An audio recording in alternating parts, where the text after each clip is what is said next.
o'zlari bormidilar? Abduqodir akam 3 kun avval olamdan o'tdilar. Nima?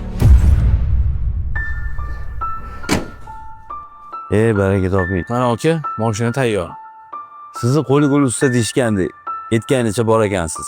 Rahmat. Sizga qancha ko'p bersam ham shuncha kam. Yo, aka, menga ko'p shart emas.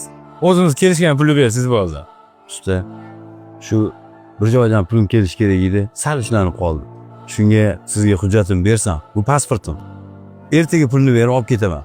Men erkakman, lavzimda turaman. Yo, aka, uyda farzandim kasal edi. Dori-darmonga pul kerak edi. Shu pulga ishonib qo'ygan edim. Aka, ishoning. Ertaga berib olib ketaman pulingizni. Mayli, har xil vaziyat bo'ladi. Faqat ertadan qolmasin, aka. Xo'p, rahmat. Qom.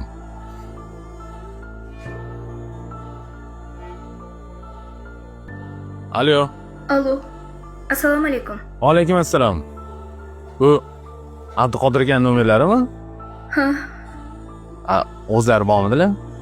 Abduqodir akam 3 kun avval olamdan o'tdilar. Nima? Yo'q. Alloh rahmatiga olsin. Siz kim bo'lasiz? Sizda qarzlari yo'qmidi? Menda ularning hujjatlari bor edi. Qarzlari ham bor edi, lekin men roziman, mayli. Men akalariga aytaman. Sizdan hujjatlarni borib oladilar. Maylimi? Mayli. Shu men raqamim. Bemalol telefon qilib kelsa bo'ladi.